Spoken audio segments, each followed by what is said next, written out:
La qualité de notre vie chrétienne est fonction de notre intimité avec le Seigneur, de la prière qui la soutient. Sans la prière, la prière c'est la sève, c'est le sang, voilà, qui circule dans le corps.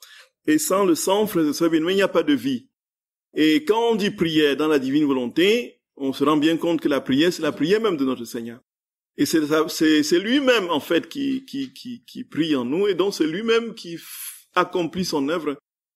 Et c'est lui qui nous maintient dans l'existence. Comme dit Saint Paul, qui nous donne la vie, le mouvement et l'être. Et s'il n'y a pas de prière, frères et sœurs bien-aimés, et ça, la difficulté pour ce qui nous concerne ce week-end, c'est que, bon, c'est juste un week-end, et que le silence, c'est difficile à observer. Mais l'année prochaine, au mois de juin, toujours, il y aura une retraite, cette fois-ci, plus conséquente, ici à Roquefort-les-Pins, de 5 jours, dont en silence, sur la divine volonté. Et je pense que vous allez mesurer, pour ceux qui s'inscriront, la puissance du silence, qui est naturellement habité par Dieu, la prière. C'est Karine qui me disait que lorsqu'on prend le temps de la prière la nuit, c'est assez surprenant. On est moins fatigué la journée, voyez.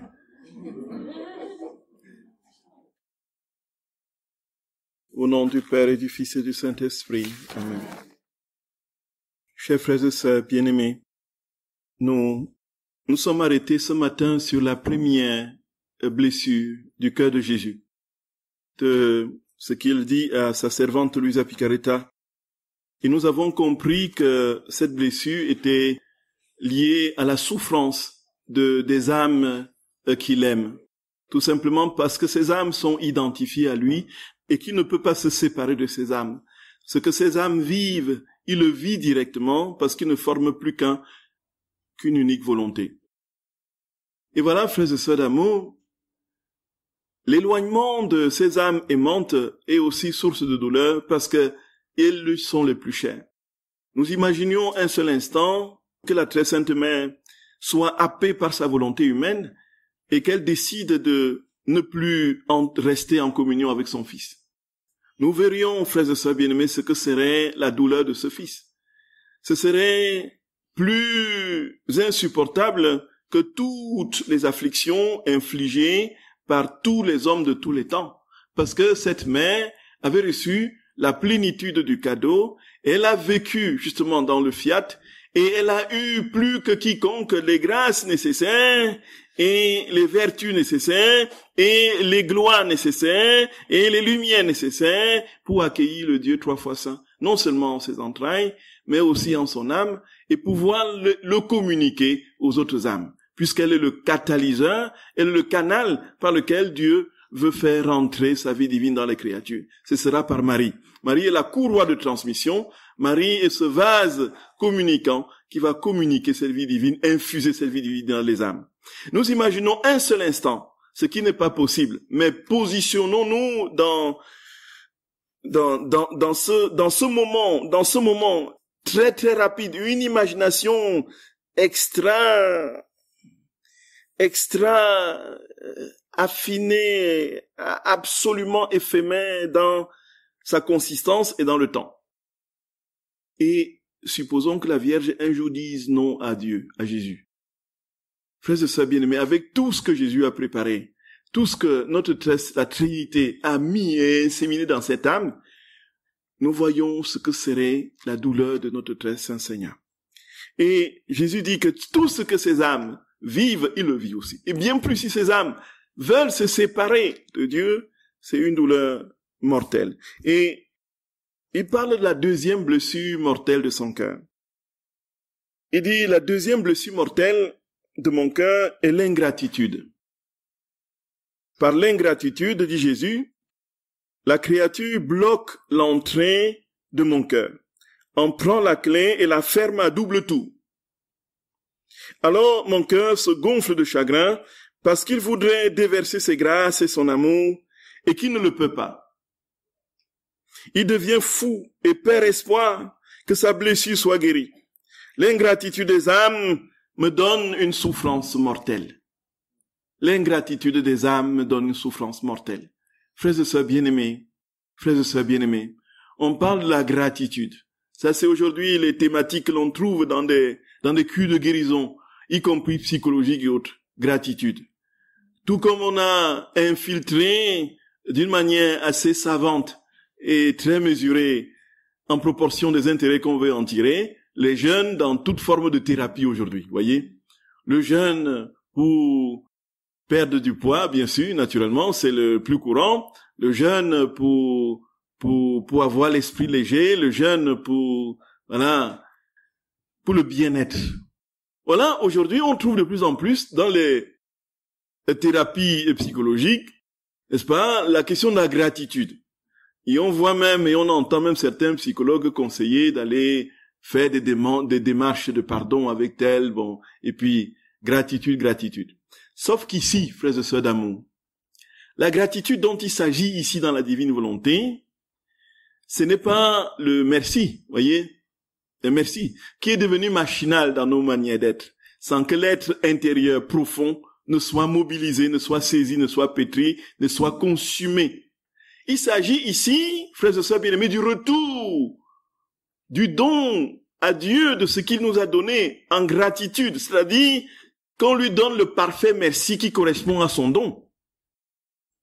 Et qui peut donner le parfait merci à Dieu, frères et sœurs bien-aimés? Pouvons-nous, nous, avec tout ce que nous avons comme reçu depuis notre temps d'enfance, depuis que nous avons eu la conscience de la présence de Dieu, y compris depuis que nous nous sommes convertis et avons mesuré combien nous étions aimés de lui, est-ce que nous sommes en capacité de dire que nous avons donné les parfaits merci à Dieu et que nous lui avons dit je te remercie et je t'aime en vérité de manière parfaite en proportion de l'amour que tu m'as manifesté? Ce n'est pas possible.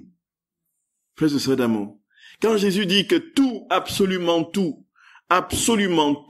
nous dit son amour pour nous, tant dans la création que dans l'œuvre naturellement de la rédemption, tout, absolument tout, l'air justement que nous respirons, nous dit un je t'aime de Dieu. Le pas que nous mettons devant l'autre, le mouvement qui porte ces pas, nous dit je t'aime, un je t'aime de Dieu.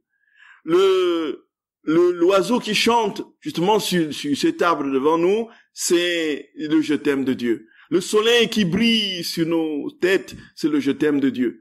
Et comme il dit dans un passage dont je n'ai pas retenu la référence, il dit que si nous atomisons les atomes, les particules les plus infinitésimales, cherchez si c'était le masculin ou le féminin, oui, du soleil, des rayons de soleil, chaque particule dirait je t'aime, je t'aime. Est-ce que nous sommes en mesure de lui dire je te remercie pour toutes les particules de soleil qui nous crient des je t'aime sans cesse? Voyez.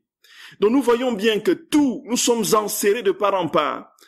Et puis le sang qui circule dans nos veines, tout le mécanisme, les milliards de cellules que contient notre corps, et un peu, les neurones, les milliards de neurones qui s'entrecroisent, qui se mettent dans des interconnexions et qui nous donnent la possibilité de réfléchir, d'analyser, de compter, de prévoir et de mémoriser. Chaque neurone, frères et sœurs d'amour, nous dit je t'aime de Dieu. Voyez ça? Et les cheveux, combien n'avons-nous pas coupé les cheveux depuis? Voyez? Dans chaque mèche de cheveux, dans chaque truc, Jésus t'a couvert la tête parce qu'il te dit je t'aime. Dans chaque brin de cheveux, il y a le je t'aime de Jésus. Nous sommes enserrés de part en part par l'amour de Dieu, frères et sœurs d'amour. Nous sommes tenaillés, nous sommes encerclés, nous sommes assaillis, nous sommes, c'est une déferlante d'amour. Les moments que, frères et sœurs bien-aimés, pour dire combien nous sommes de part en part enserrés dans cet amour divin et éternel. Et notre très saint Seigneur dit, voilà comment je poursuis la créature. Je veux lui donner la plénitude de tout ce que je suis. Et je le lui manifeste en lui donnant en incoation, justement, les éléments de la création, les œuvres de la rédemption. Et je veux me donner totalement dans l'œuvre de la sanctification. Et voici, frères et sœurs d'amour, qu'il dit que son chagrin, sa souffrance et sa douleur extrême est de voir que la créature se ferme à cet amour et bloque justement cet amour. Nous comprenons encore ici, frères et sœurs bien-aimés, la toute-puissance de Dieu qui se manifeste par la capacité qui se donne d'être impuissant devant la liberté humaine. Frères et sœurs bien-aimés, qui sommes-nous? Regardons-nous, frères et sœurs d'amour. Regardons-nous au cœur de cet univers infini, des 13 milliards de galaxies, et chaque galaxie a des milliards et des milliards et des milliards de... C'est infini, et nous là-dedans, dans ce territoire, Roquefort-les-Pins, c'est invisible pratiquement, voyez. Et nous, à Roquefort-les-Pins, dans un foyer de charité, dans un lieu limité à peut-être quelques hectares, 4 hectares, oui. Oui. À 4 hectares, c'est quoi? Devant là. Et puis, dans ces 4 hectares, nous occupons une minuscule chambre dans une chambre là. Et puis, dans cette minuscule chambre, on peut même le lit, on peut pas remplir le lit. Voyez? Par notre corps, à moins d'avoir, je sais pas, 500 kilos, et même 500 kilos avec les lits qu'on a dans les chambres, on ne remplit pas les surfaces de lit, voyez. Et puis, il faudrait avoir 500 kilos et être plat, voyez.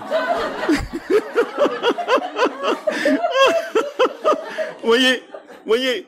Et puis, c'est-à-dire, dans ce lit-là, nous occupons une petite place dans le lit, voyez. Et nous voulons, frères et sœurs bien-aimés, penser que le Dieu Tout-Puissant qui a créé toutes choses vienne s'agenouiller devant nous et dit, j'attends que tu m'ouvres la porte. Alors qu'en une fraction de seconde, il nous pulvériserait pratiquement. Nous sommes un grain de poussière. Il peut nous dire, voilà, je te pulvérise. Mais lui, il vient, il s'agenouille, et il dit, est-ce que tu peux m'ouvrir, s'il te plaît? Il frappe. Est-ce que tu peux m'ouvrir? Je t'en supplie. Il pousse des cris d'impatience.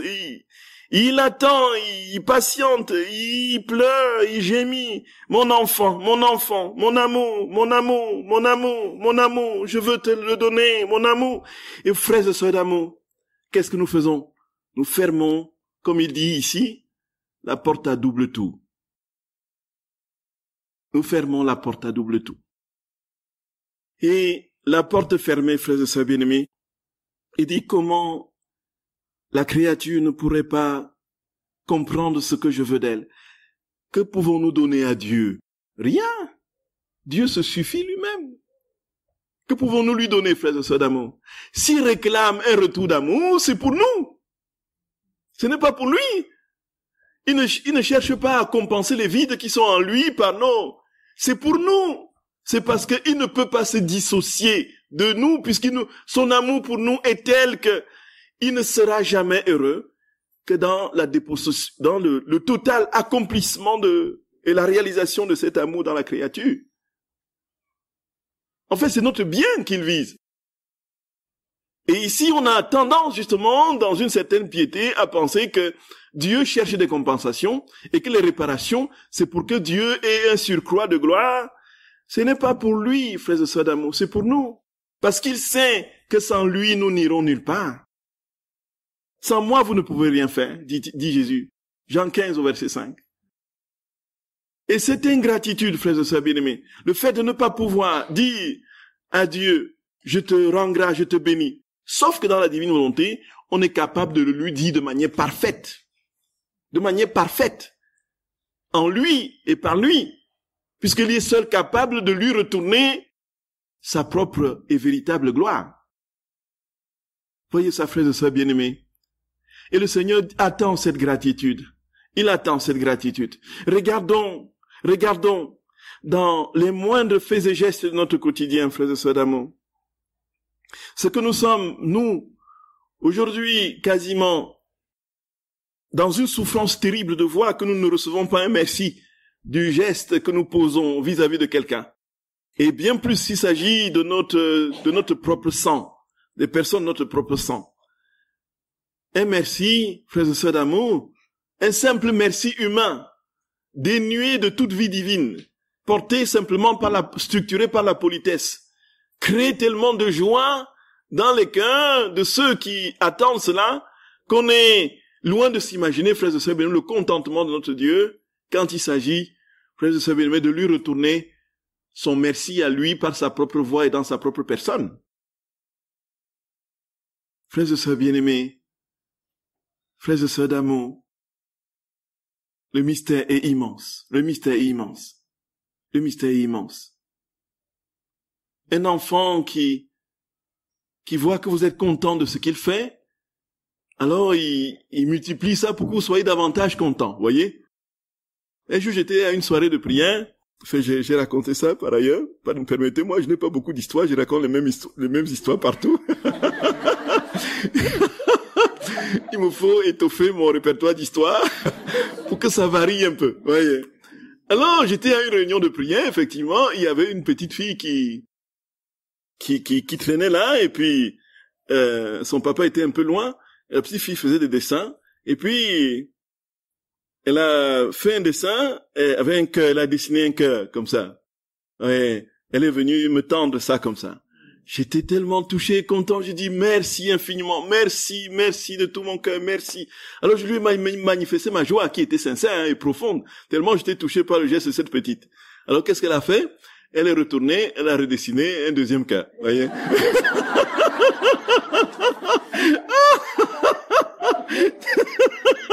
Voyez.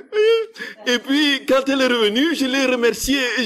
Et puis, elle a vu que j'étais content. Elle est repartie, elle a redessiné un troisième cœur.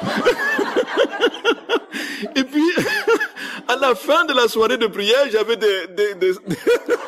il y avait presque une rame de cœur qu'elle avait dessiné, qu'elle m'avait donné. Voyez un peu.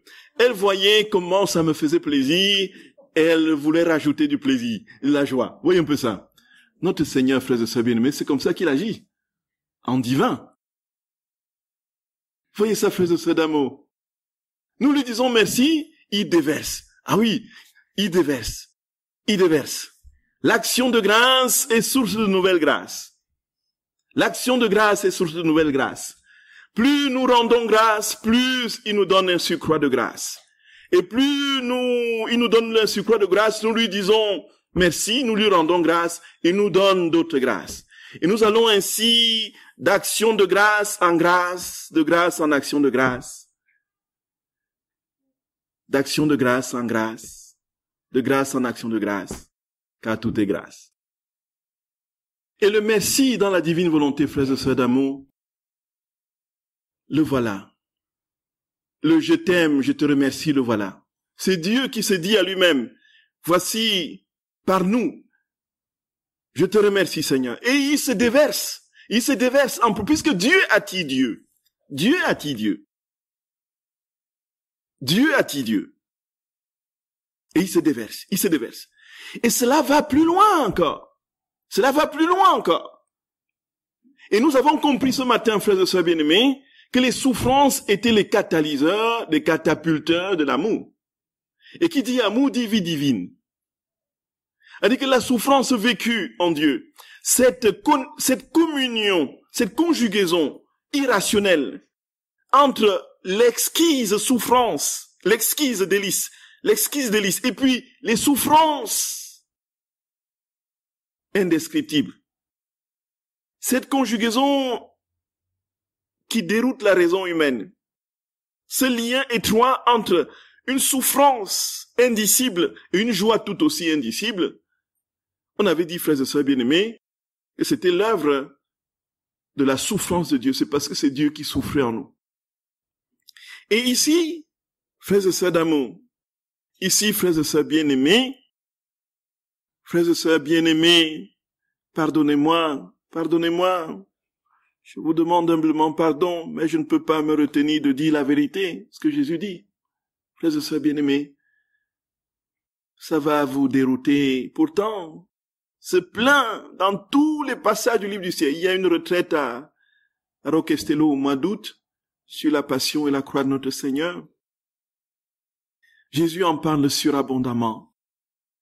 Frères et sœurs d'amour, si nous savons lui dire merci pour les croix et les souffrances, si nous faisons le pas, et si nous lui disons « Je t'aime, je te remercie pour ces croix, ces souffrances », frères et sœurs d'amour, il y a quelque chose d'absolument déroutant quand cela nous sera révélé, qui va sortir de ce « je te remercie pour cette croix », infiniment plus lumineux, plus glorieux, plus dévastateur en grâce, que si nous avions obtenu l'exaucement immédiat, selon la formule de la prière consacrée de « je te demande et je reçois »,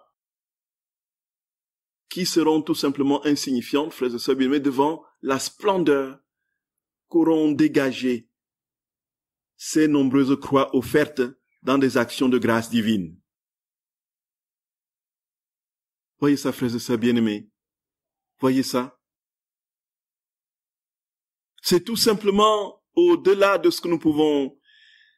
L'immédiateté de la douleur convoque l'expression de la souffrance, bien sûr, la révolte, et puis les questionnements du pourquoi est-ce que c'est chez nous que ça arrive tout ça, et puis progressivement dans une lenteur, à la dimension de notre lenteur spirituelle, l'acceptation, et puis l'acceptation, dernier stade, pour ceux qui sont dans la foi et unis au Seigneur, l'offrande. Mais le Seigneur dit, si dans l'instant T, la plénitude de cette souffrance te propulse directement dans l'action de grâce, frères et sœurs bien-aimés, les joies au ciel et dans les générations passées, présentes et futures sont incommensurables, infiniment plus grandes que ce que nous pourrions imaginer dans le temps d'un exaucement concret. Non pas qu'il ne faille pas demander l'exaucement concret et immédiat. Frères et sœurs d'amour, frères et sœurs d'amour, frères et sœurs d'amour, frères et sœurs d'amour, frères et sœurs d'amour, si Jésus ne nous exauce pas quand nous lui avons demandé, c'est parce qu'il sait pourquoi. Il sait pourquoi, frères et sœurs bien-aimés. Il sait pourquoi. Entrons dans la gratitude. Cette gratitude divine. Entrons dans ce merci que Dieu attend. Et nous verrons des explosions de vie d'amour dans les âmes, dans les cœurs, dans les générations, quand l'heure sera venue, de ce merci que nous lui avons donné dans les croix, supérieur à tous les délices, y compris spirituels, que nous courons après. C'est pourquoi, frères et sœurs bien-aimés, le Seigneur a su poser son cachet, il a estampillé notre existence de sa propre croix. La souffrance humaine, il y a mis son cachet. Et si nous œuvrons dans cette souffrance, nous vivons cette souffrance, sous ce cachet, c'est sa propre souffrance. Et plus que jamais, comme il le dit à Luisa Picaretta, frères et sœurs bien-aimés, plus que jamais, quand il veut que son œuvre soit florissante, il met le cachet de là. Jésus a une signature, voyez? Jésus a une signature. Il n'a qu'une seule signature. Cette signature, il l'a conçue à Golgotha il y a 2000 ans. C'est la seule signature de Jésus. Dans cette signature, il y a la gloire. Il y a la joie. Dans cette signature, il y a la résurrection. Dans cette signature, il y a la divine volonté. Frères et sœurs bien-aimés, quand nous traversons les épreuves, demandons le secours du Seigneur, crions vers lui. C'est incontournable, on ne peut pas faire autrement. Crions, demandons-lui, Seigneur, à mon secours, Seigneur, à mon secours. S'il tarde, ne pensons pas qu'il nous a abandonnés. S'il tarde, n'ayons pas l'impression que il veut nous anéantir. S'il tarde, frères et sœurs bien-aimés, entrons dans son temps. Et son temps n'est pas le temps chronologique. Nous réfléchissons dans les catégories de l'espace et du temps, avec toutes ses limites. Mais lui, il est en dehors du temps. Lui, il est dans l'éternité. Et il voit en un coup d'œil divin, dans son acte éternel, notre commencement et notre fin.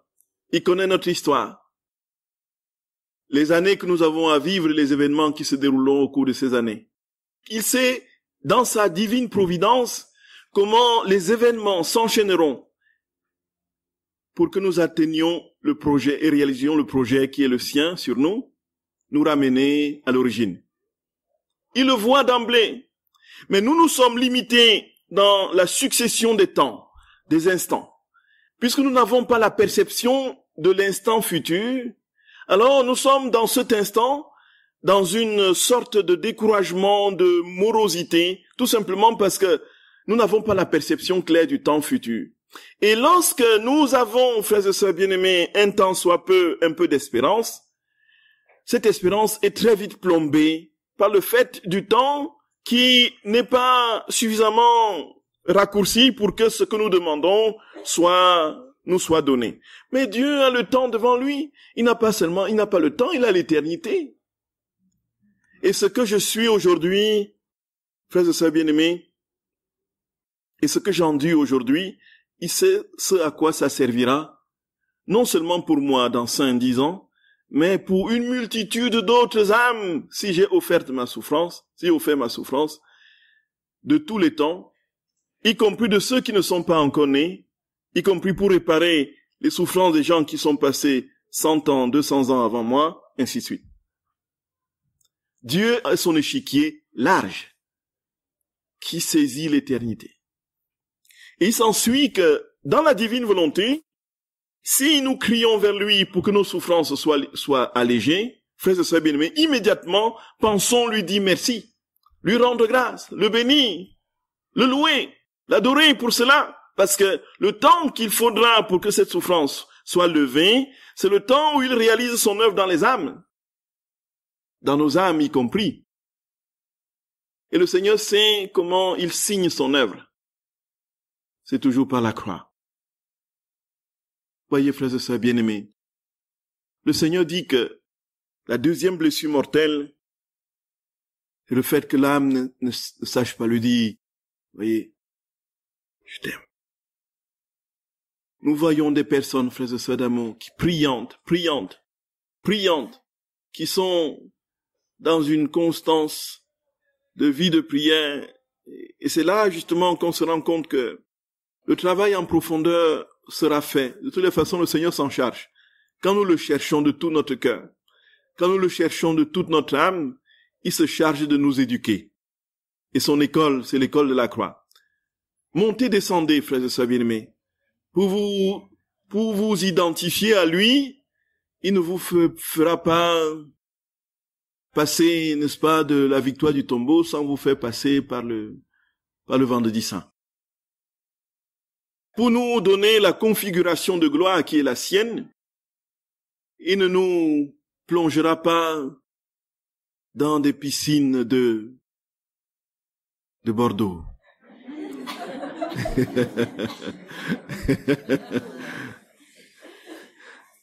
Voyez, frères et sœurs bien-aimés, il n'alignera pas dans nos existences des conteneurs de chocolat. Frères et sœurs bien-aimés, il nous faudra mordre l'amertume, manger les herbes amères. Qu'on veuille ou qu'on ne veuille pas, c'est la vie. Si nous cherchons Dieu parce que nous ne voulons plus avoir quelques douleurs, ce n'est pas c'est pas la bonne adresse. Vous êtes d'accord avec moi, frères et sœurs bien-aimés? C'est pas la bonne adresse. C'est pas la bonne adresse. Sauf que le Seigneur nous dit que si nous savons vivre cette souffrance en lui et lui offrir en lui disant merci, nous créons des détonations de grâce et d'amour, de vie de Dieu dans les cœurs, dans les âmes, en n'en plus fini. C'est au-delà de tout, frères et sœurs bien-aimés, c'est inouï, c'est fou. C'est fou. Dieu est fou. Dieu est fou. Une folie d'amour. Folie. Il dit, quelle folie encore je vais sortir pour lui faire comprendre que je l'aime. Vous voyez? Nous imaginons si dans nos familles, nous étions aussi inventifs pour rendre les autres, si nous avions autant de stratagèmes pour manifester notre amour vis-à-vis des uns et des autres, le monde serait un paradis. Vous êtes d'accord avec moi, frères et sœurs d'amour? Et puis, justement, dans l'aide de la divine volonté, dans cette plénitude de grâce, les âmes rivaliseront d'amour les uns pour les autres. Nous imaginons? Frères bien-aimés, voyez, les pays diront à un pays là voisin qui est sans ressources, il dit viens exploiter les ressources dans mon pays là. Voyez, viens, j'en ai une bonne quantité. Viens, prends tout sans. Voyez. Et puis l'autre dit non, c'est pas possible. Il faut vraiment que je te rende service pour compenser cela. Je vais t'envoyer, n'est-ce pas, des ouvriers pour ton. Voyez, les nations vont fonctionner comme ça. Et puis, entre individus, voyez un peu, il n'y aura plus, voilà, celui-là, il est intelligent, celui-là est moins intelligent, tout ceci, celui-là est un niveau social élevé, celui-là est la classe pauvre, celui-ci est comme ça, celui-ci est là, rivalité, course au pouvoir, recherche de glorioles, et tout ça va disparaître, voyez. On sera là, chacun, en train de rivaliser d'humilité les uns envers les autres, voyez. Chacun voudra donner la première place à l'autre, voyez. Nous imaginons un monde comme ça où tout le monde se bat pour donner la première place à l'autre.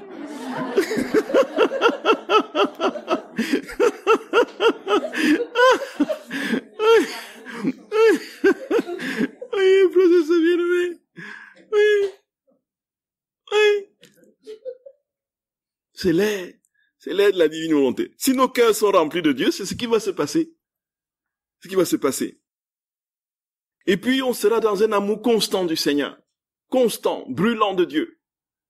Et à peine la célébration de la messe terminée, un quart d'heure après, on demandera à quand la prochaine messe, voyez?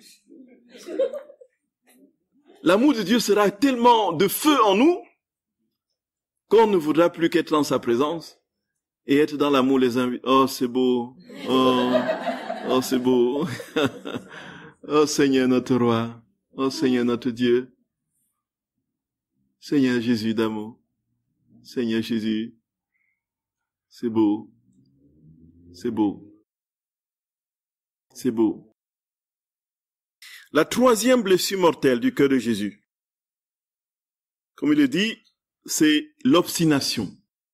L'obstination, dit Jésus, détruit tout le bien que j'ai fait pour la créature. Par elle, la créature déclare ne plus me reconnaître et ne plus m'appartenir. C'est le péché contre le Saint-Esprit. C'est de ça dont parle notre Seigneur. Elle est la clé de l'enfer vers lequel l'âme se précipite. Devant l'âme obstinée, mon cœur tombe en morceaux. Et je me sens comme si l'un de ces morceaux m'était arraché. Oh là là. Oh là là. Quelle blessure mortelle est l'obstination pour mon cœur. Ma fille, entre dans mon cœur et partage ces trois blessures avec moi. Réconforte mon cœur déchiré et ensemble souffrons et prions. J'entrais dans son cœur comme il était à la fois douloureux et beau de souffrir et de prier avec Jésus. Frères et sœurs bien-aimés, l'obstination pour le mal. L'obstination au mal. Quand on est saisi par cette force irrépressible et incompréhensible qui nous dit non serviam, c'est le nom de Lucifer.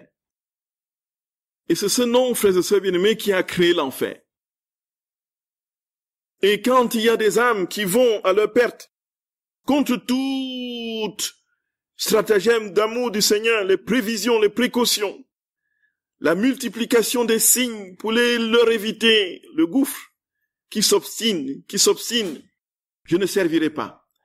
Et c'est ce nom serviam que l'on retrouve, frères et sœurs bien-aimés, dans des cercles particulièrement ésotériques, des cercles particuliers où Dieu, on lui dit non, en manifestant des gestes forts de ce refus par toutes sortes de multiplication de profanation et autres. D'une part. Et de l'autre aussi, simplement, ceux qui ont goûté un jour les délices de l'amour du Seigneur et qui du jour au lendemain décident, pour une raison incompréhensible, peut-être liée à leur orgueil, la vanité, la recherche du pouvoir, de l'avoir et du plaisir, disent non à Dieu. Dans ce cas, Dieu a été simplement l'instrument qu'on voulait utiliser pour acquérir justement asseoir ces 3 lieux de perdition.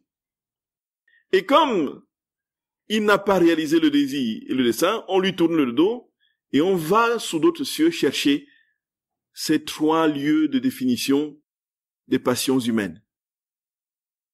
Et quand on y arrive, frères et sœurs d'amour, Dieu ne compte plus, il n'est plus rien, il est même blasphémé de multiples manières.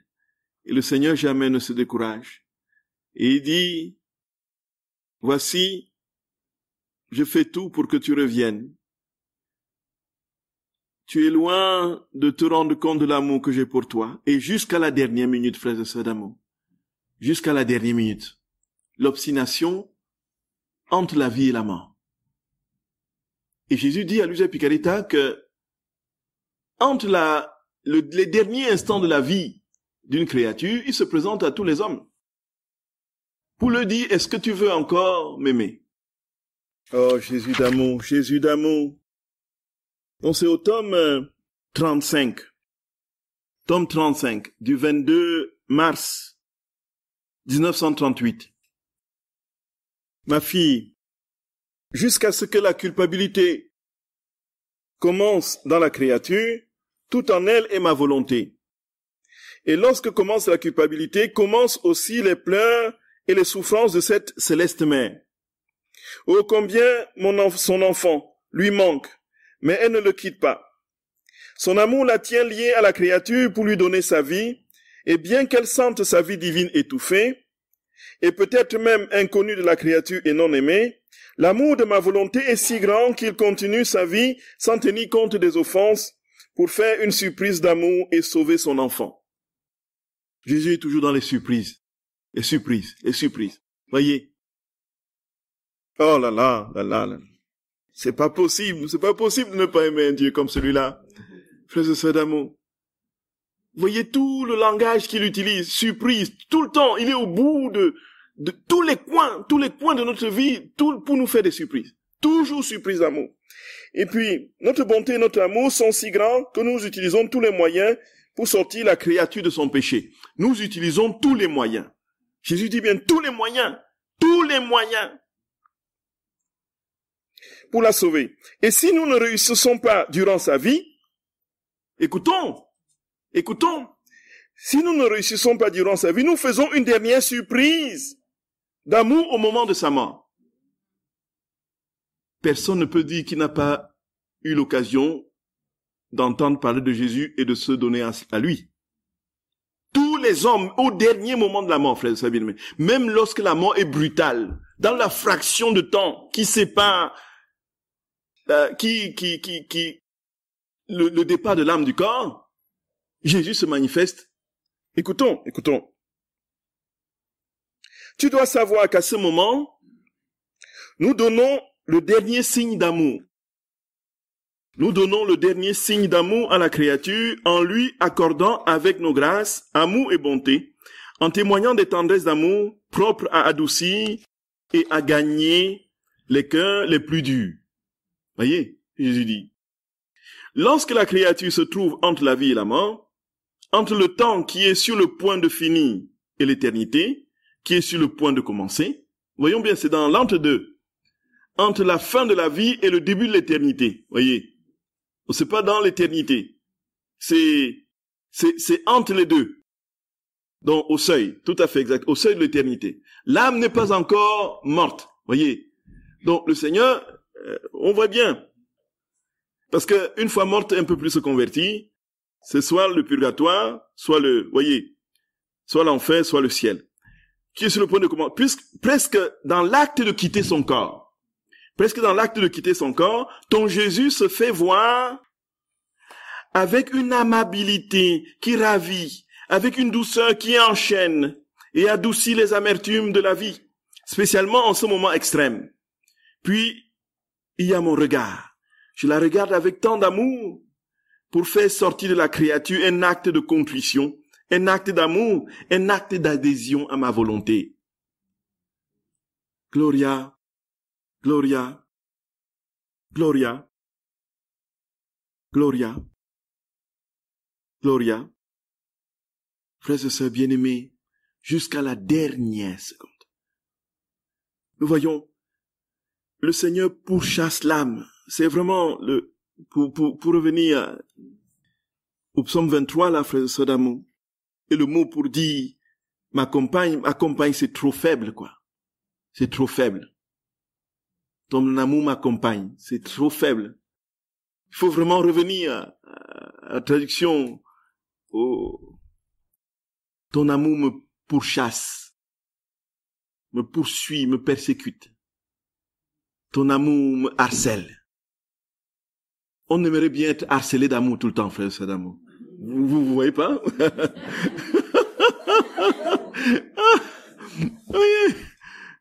Voyez.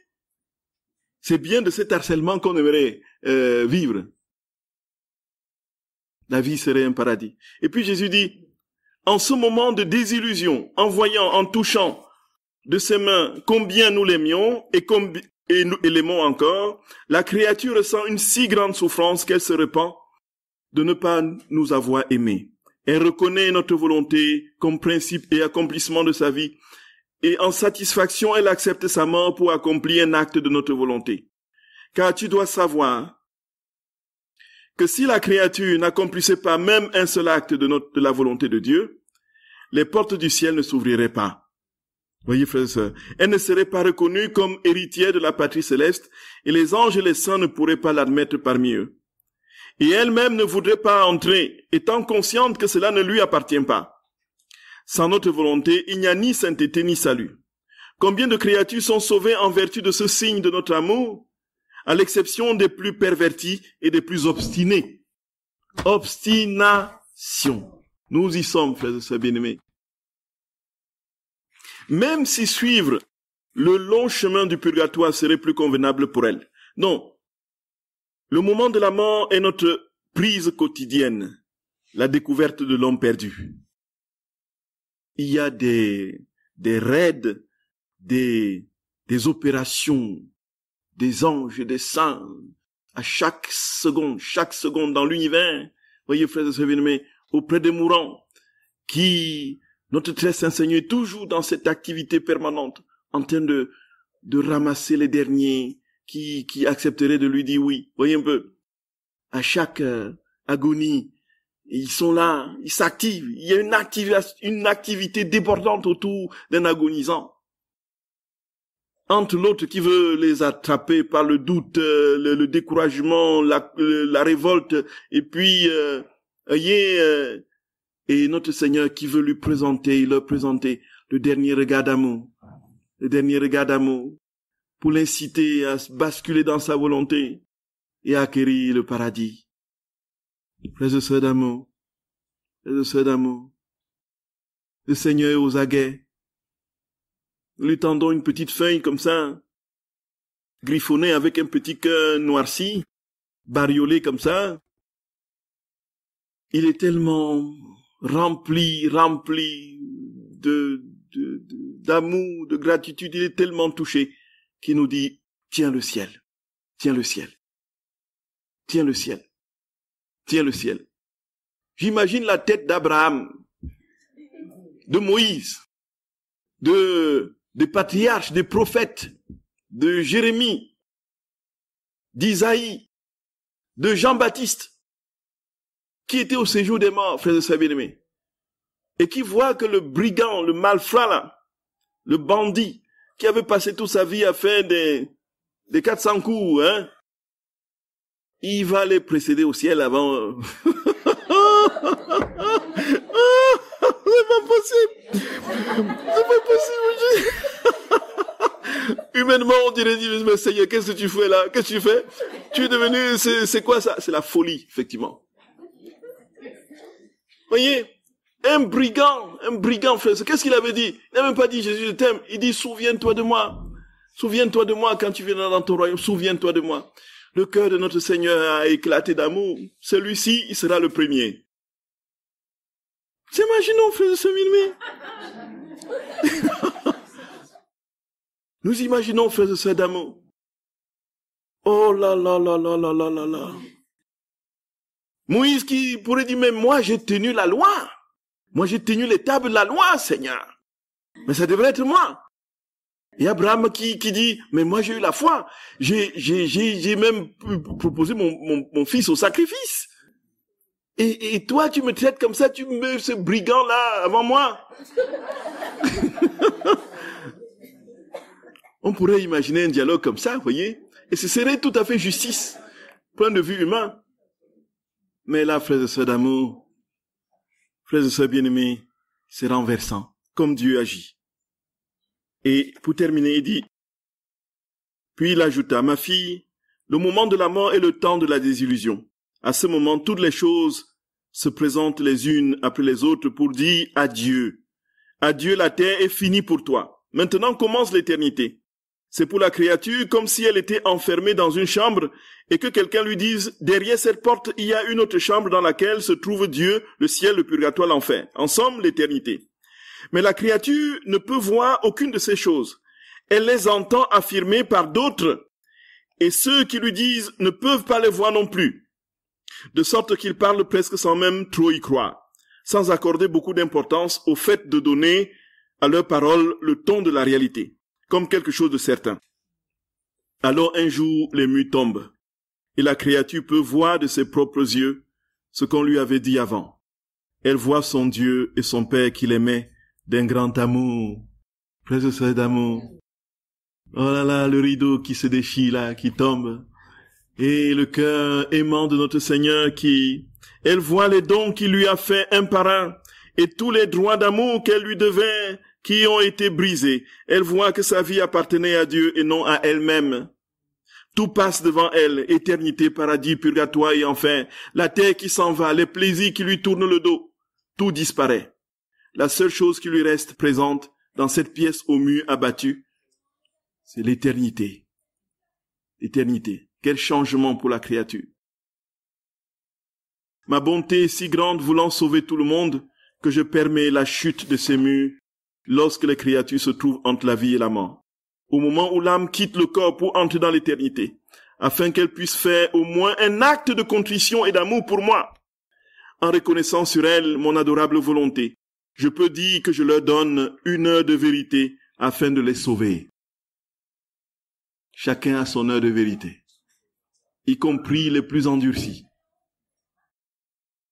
Oh, si toutes connaissaient les industries d'amour que j'utilise au dernier moment de leur vie pour les empêcher d'échapper à mes mains plus que paternelles. Elles n'attendraient pas ce moment. Elles m'aimeraient toute leur vie. Elles m'aimeraient toute leur vie. Oui, Seigneur. Oui, Jésus. Nous voulons t'aimer, Seigneur. Dès maintenant. Dès maintenant. Et comme nous sommes incapables de t'aimer, du fait de notre volonté complètement morcelée et fragilisée par les attachements et les passions, nous voulons, Seigneur, t'aimer avec ta volonté, dans ta volonté. T'aimer comme tu t'aimes toi-même. T'aimer de ton amour. Seigneur, viens vivre en nous. Donne-nous ta volonté. Prends la nôtre. Désactive la nôtre. Agis en nous pleinement, Seigneur. Fais que nous n'ayons rien d'autre à espérer ici-bas, à attendre ici-bas, que de te voir un jour. Dans l'éternité de ton amour, dans ce visage d'amour que tu feras luire sur nous, où nous serons un avec toi, Seigneur, transformés dans cette image de gloire en gloire, de lumière en lumière, de délice en délice, en compagnie de tous les saints, de tous les anges, pour les éternités des éternités. Amen. Amen. Je vous salue Marie, pleine de grâce. Le Seigneur est avec vous. Vous êtes bénie entre toutes les femmes, et Jésus, le fruit de vos entrailles, est béni. Sainte Marie, Mère de Dieu, priez pour nous pauvres pécheurs, maintenant et à l'heure de notre mort. Amen. Au nom du Père et du Fils et du Saint-Esprit. Amen.